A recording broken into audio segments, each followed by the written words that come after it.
Hey guys, and welcome back to my channel. In today's video, I wanted to discuss some of my favorite areas in all the Xenoblade games so far. So how this is going to work is that I'm going to have my favorite area and then an honorable mention for Xenoblade 1, 2, 3, Xenoblade X. And I will also be including Future Redeemed, Future Connected, and Torna, the Golden Country as their own separate entries. Like for example, I have my own favorite area for Xenoblade 2, but I also have my own favorite area for Torna, if that makes sense. I got inspired by this video by Paragon of Torna. He's a cool YouTuber. I'll link him in the description down below if you want to see his original video. And actually, there are a few similarities between my list and his. That's where I got it from, and I agreed with him on a lot of stuff, but there are plenty of changes as well. So yeah, check them out if you're interested. And yeah guys, let's begin. So we're gonna start off with Xenoblade 1. My favorite area in the game is probably going to be memory space, which is basically the I'm gonna try my best to, I do have the names, I believe all of them correct, but if I mispronounce or remember the names, then I'll just describe it. It's basically the end game area where there's planets all over in Xenoblade 1. You see Jupiter, you see Earth, you see like all the planets in the solar system. And I really, really, really love that area. When I first that was like Xenoblade 1 was my first time completing a Xenoblade game. I started Xenoblade 2, didn't finish it, but I played Xenoblade 1, I really loved it, beat it, then I went back to finish Xenoblade 2. So Xenoblade 1 was the first time I finished a Xenoblade game, and wow, what an amazing endgame area. Because it was just crazy to me, because my one of my special interests, which is an autism thing, was, and it technically still is, space. Like I love like aliens, like planets, like I love all the space related things, space technology. Like I just love space, and it was so crazy to see not only like one of my, because Xenoblade is now one of my, if not my special interest now, and it started off with Xenoblade 1 because I really love that game. So it was crazy to see what was becoming one of my special interests and then my other special interests combined together, and it was like crazy. Like the area itself is so cool. It makes you question like wait, what's going on? Is like, are we in a different galaxy? Are we in a different planet? Are we still on Earth? And it actually makes way more sense now after you played Xenoblade 2 and you know all the other Xenoblade games. That it's like showing you the beginning of the universe or whatever, and you are making your way to Earth, which is kind of like the Xenoblade, which is like where Xenoblade 2 that area is, because they technically split apart, like they become into two separate parallel Earths, whatever, but most of the Earth remnants are in the Xenoblade 2 game. So it's just cool to see like all that stuff. And again, the area itself is just so cool. I love how it looks. Again, space, one of my favorite things. So it was just really cool to see in a Xenoblade game. Honorable mention will probably be for the Fallen Arm, which is basically right after. It's basically the area in the Mechanis,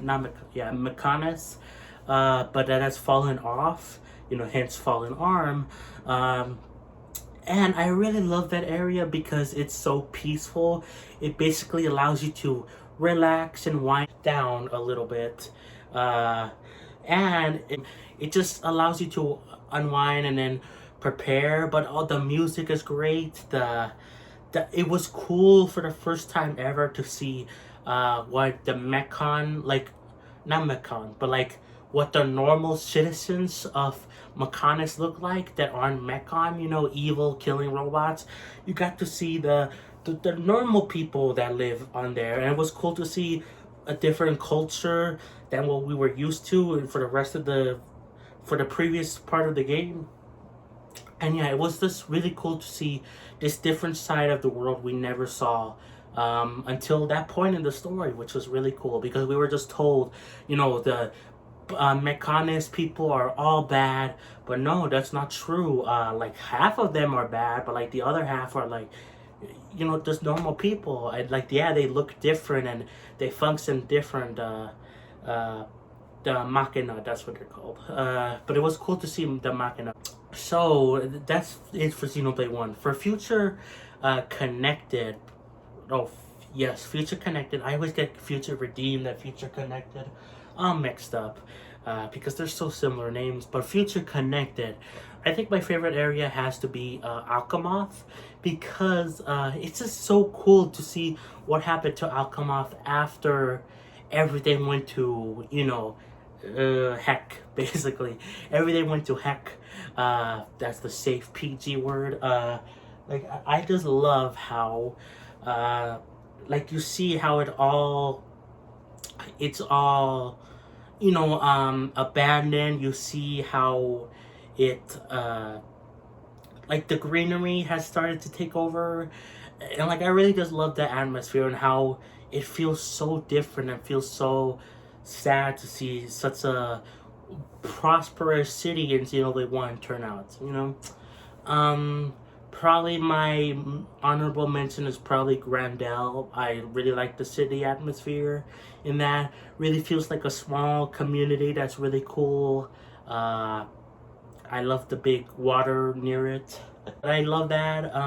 But there's not really much to Future Connected. There's not really that many big unique areas. So yeah, probably Grandel for an honorable mention. But Alchemoth is the one that I really love in Future Connected.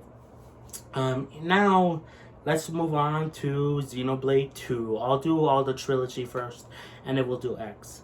Xenoblade 2. I think my favorite area has to be the World Tree, which is the last end game area where you just you're first of all you are told and like you see the World Tree the whole time in the game, and you're told about, oh, there's this place called like Elysium, and like what is there, and like all that stuff, and it's just so cool. It makes you wonder, like, can we go there? And honestly, I wasn't expecting that to go into the World Tree like at all. I didn't think that would have happened. And like, it's just so cool to get to the World Tree finally from the bottom, nonetheless, not all the way from the top. I thought if we were gonna go to the World Tree, we would make our way to the top. No, we go all the way from the bottom to the top. Again, like the saying goes, we started from the bottom, now we're here. So yeah, it was really cool to see that area. And the most impressive thing was that it wasn't actually a like a organic thing. Basically, it was all mechanical. And the best part about it is that it was actually part of the space station that began the birth of the universe, which is one of my favorite cutscenes ever in Xenoblade. Birth of a Universe. I love that cutscene in Xenoblade 2 where you see Klaus making the experiment and all that stuff. I love it. I'm probably gonna do a favorite cutscenes in all the Xenoblade games because man, I love that. Oh, anyways, yeah, it was just so cool to see that, to see the space station where it all began, basically. And when you hit the top, you see Earth, or Alt-Rest, tomato, you see the planet. And it's just mind-blowing how cool and crazy it looks, like, and how small you feel. So yeah, just like how it did in Xenoblade 1, I love how, like, massive things look, and like, wow, you look so small compared to it. So yeah, and obviously this relates back to my space thing. I love space. So yeah. Honorable mention probably will have to be the Letheria Archipelago. Specifically, I really forgot Rex's hometown, where he lives. But I love overall all of the Letherian Archipelago, but I forgot what the town Rex lives in is called. I don't remember. But I love that whole area nonetheless. I love how the music is amazing. I love it. Very underrated music, and that's saying a lot because Xenoblade is known for its fantastic music. But the Letherian Archipelago music is just so amazing. I cannot even stress that enough. I love the atmosphere. I love the cozy vibes. It feels like a place you can live in for like the rest of your life. To just like sit down, relax, and like retire or something. I don't know. It just feels so cozy, honestly. So yeah, I think that's an honorable mention. But I again love the World Tree stuff. So now moving on to Torna, the Golden Country. This area, well, this DLC is more. I was gonna say more sort of in a future connected. But probably my favorite area has to be Oresco. I don't know if I'm saying that word right, but basically the capital of Torna, where Adam lives. You know, the big capital. I love that area. I really like how it looks overall. It looks very pristine, but yet very humble, if that makes sense. Like, it feels like it's very nicely made, but still feels like normal people could like afford to live there, if that makes sense. I just love how it looks. It's pretty big. I like how it also reminds me a lot of Japan vibes. Like, it's really cool to see how it looks. And yeah, I really love the area a lot. Probably for an honorable mention, maybe I put down just Gormat, the Xenoblade, yeah, Torna version. I love Gormat in Xenoblade 2, but I really like to see how like different it looks. I like how, like, this is one of my favorite things about Xenoblade games. Is like when you see an area before and after, like before this happened or after this happened, and I'm gonna talk about that when we get to Future Connected. Oh boy, wait, right? No, Future Redeemed. Again, those names are in Xenoblade 3's DLC, Future Redeemed. We're gonna be talking about that in a bit, but for I really like to see Gormat, and it was cool to see how the big town in Gormat, Torgoth, right? I believe so. Initially was like really small, and then it became really big later on. I also love the cool little world building in Gormont, where you see a driver and a blade talking, and then something happens. I forgot how the side quest went, but basically the blade names the lake of the area into Coley, to basically to in honor of her driver. Yes, I believe I'm getting those terms correct. But yeah, basically, and like that's so cool because you see Coley Lake in Xenoblade 2, the main game, and also in Xenoblade 3. Like, that's just so cool that the name just stuck around. And I just love to see those little world building stuff, you know? So yeah, probably Gormat is a close honorable mention, second place. But probably Arresto or the Torna capital is the best. I am messing up these names. What a fantastic video. Wow. I'm still looking to see if my phone is charging. It is. Thank God. Anyway, Xenoblade 3 is now the time. So this one, I have to agree with the Paragon of Torna, the YouTube channel. Check them out again. All the areas, I honestly think all the areas in Xenoblade 3 look great. They all look good. I love all the areas, but there's nothing super memorable about any one of them, except for I do have two, obviously. That's why I picked. But there's not really so much memorable areas like there were in Xenoblade 1 and 2. Not to say there were now bad areas, that there were bad areas, but just that they're not as memorable. But I think for my best area in Xenoblade 3 has to be the city which is basically where it was located in Sword Marks. The city was there, but then it got moved. But I love the city, and part of it is because the Future Redeemed helped it a lot to make me love the city way more, and I could appreciate, the founders like Matthew, like Glimmer, all those people. It made me appreciate why the city is so good. But also, I already really like the city just because of the fact that it's like the most modern. Like, it looks like something you would see in our real life world right now, but a little bit more higher advanced because the whole city is actually a Furanis or whatever, so that's cool. But I love how it feels very modern and like something that could be possible in our real life world. Besides Xenoblade X, this is the most we seen of like a real world setting in a Xenoblade game, which is mostly sci-fi fantasy, you know. So yeah, that was really cool. I love the I mentioned this, the founders. I love the statues of the founders. You don't know how crazy it was to see Sulk and Rex there, and like a guy that looked like Sulk, but it wasn't Sulk. So you're like, who's that? Is that his kid? Turns out it was his kid.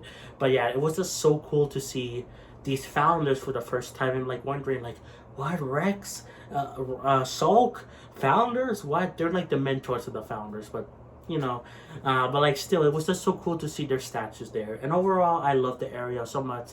Feels very, again, close to home.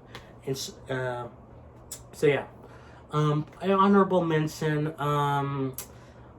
This is a toss up. I think I'm gonna have to say Origin. It's either between Origin or Alchemoth. Alchemoth, very similar to, you know what, I'm gonna say Alchemoth. Origin is cool. I really like Origin as an idea, but I wish they executed it well, like better. I appreciate it more now because they did hint at it earlier than I remembered in Xenoblade 3. But overall, I don't think the area works that well as an final ending thing as the rest of the Xenoblade games have their best final areas there.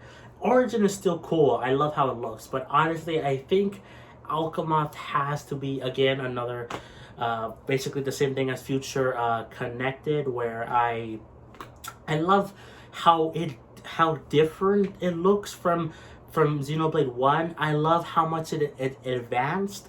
At first, I was a little bit disappointed because when you first go into Alchemoth, or otherwise known as the Keves Castle, I'm gonna call it Alchemoth still, whatever. Like, it doesn't really look that much like Alchemoth, and that was really sad, honestly. I was expecting it to look a lot more like Alchemoth. But then you get to the higher level, and oh my god, it looks a lot like Alchemoth, but like it changed a lot. You see the mural there of the Bionis and Mechonis. You go up there, you see like there's just so many cool things of Alchemoth that are still there, and it's just really cool to see. Again, it's an honorable mention. It's either between that or Origin.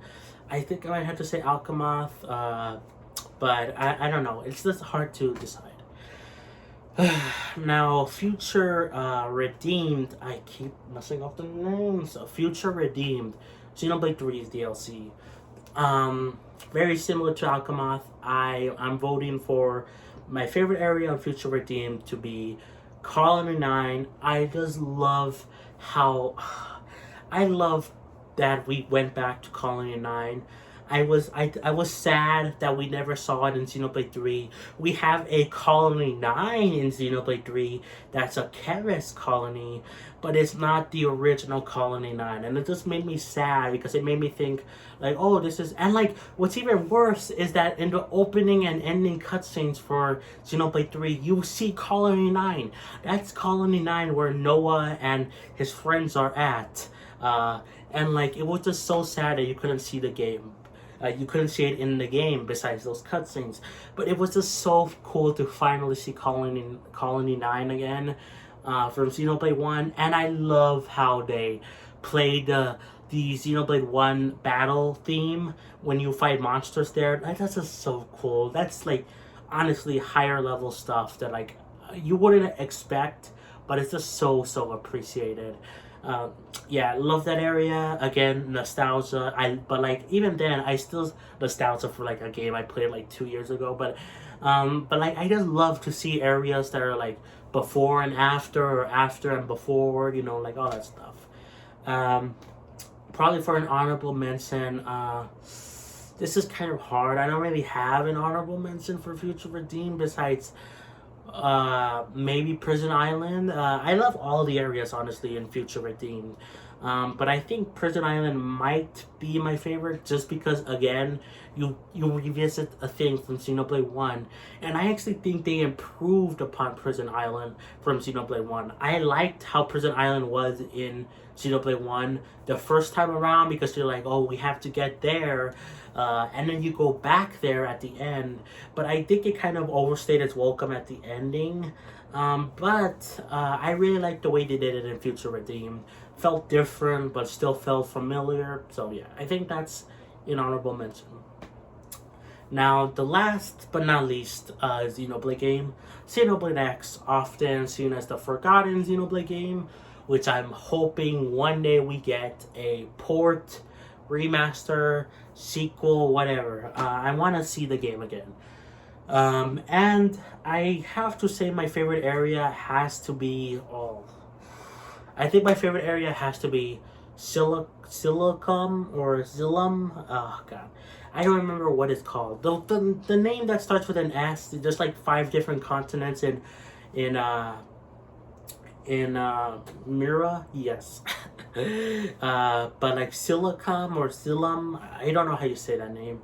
But I really like how it looks. I overall love all the areas in Xenoblade X because I love how alien it feels. I love how massive the world is.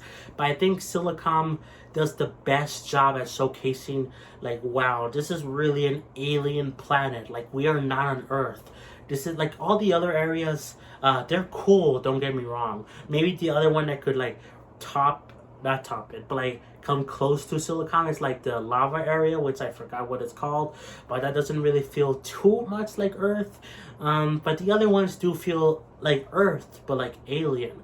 But Silicon, or again, I'm not sure if I'm saying the name right, but it feels like an actual, whoa, we are not on Earth, what the heck is going on, you know? So yeah, I love that area a ton. Again, I just love all of Xenoblade X's areas because it just feels so massive.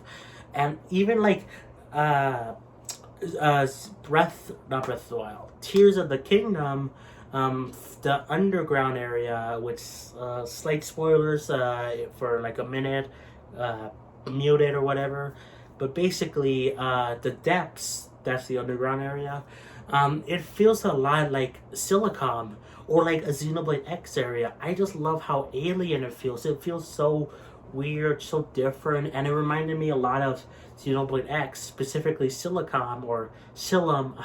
Okay, I wish I knew the name or how am I saying it correctly, but yeah, I love that area. So I think that's my favorite area in Xenoblade X.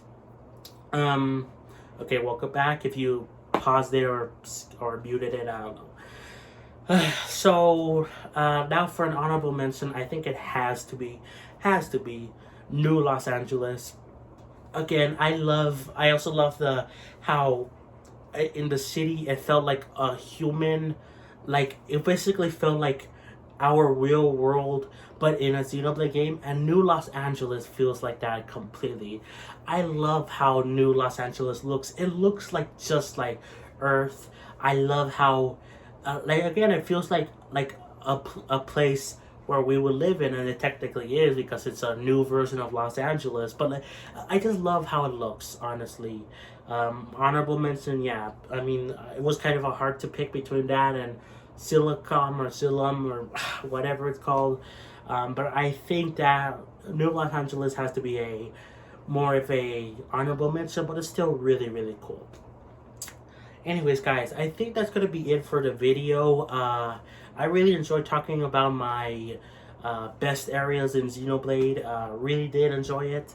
Probably will make another video about my favorite cutscenes or something in all the Xenoblade games. So yeah, if you want to check out, again, Paragon of Torna's YouTube channel, Links in the description. We have similar lists, but he still has different opinions, obviously, and different places here and there for like his best one.